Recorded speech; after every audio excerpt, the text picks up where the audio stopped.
As New Yorkers learn more about reducing their carbon footprints, some are turning to the local foods movement to cut back on emissions. These people, known as locavores, love to eat local foods. But when winter rolls around, even the hardiest of the bunch struggle to get by on the dwindling local produce available to them. Alan Zimmerman is the general coordinator at the Park Slope Food Co-op, but he's better known as the produce guy.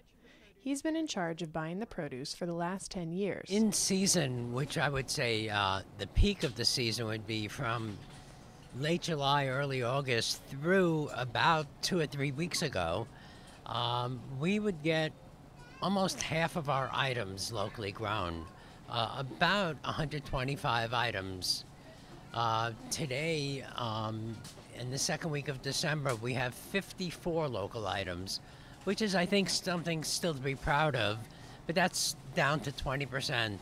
As winter deepens, will probably be 10%. Will just be a few roots, potatoes, sprouts, and mushrooms, and there just isn't anything else in the winter. I think it's possible that if you wanted to eat locally year-round, that you could do it.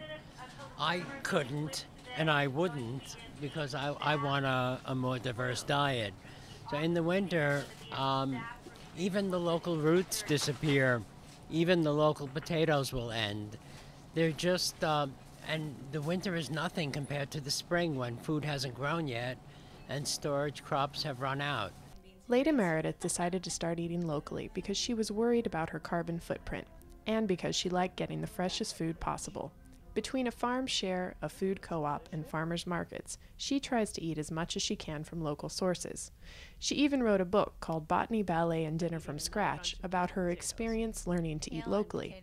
Here are a few of her tips for getting through the long winter haul.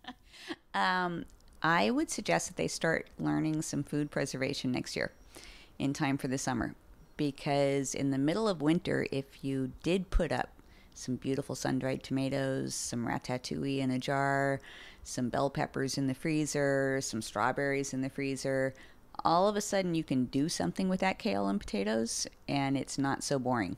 Meredith and Zimmerman disagree on how possible it is to eat locally in the winter, but they both see a shift in the way Brooklynites buy produce. They say local is the new organic. This is Amber Benham for New York City News Service.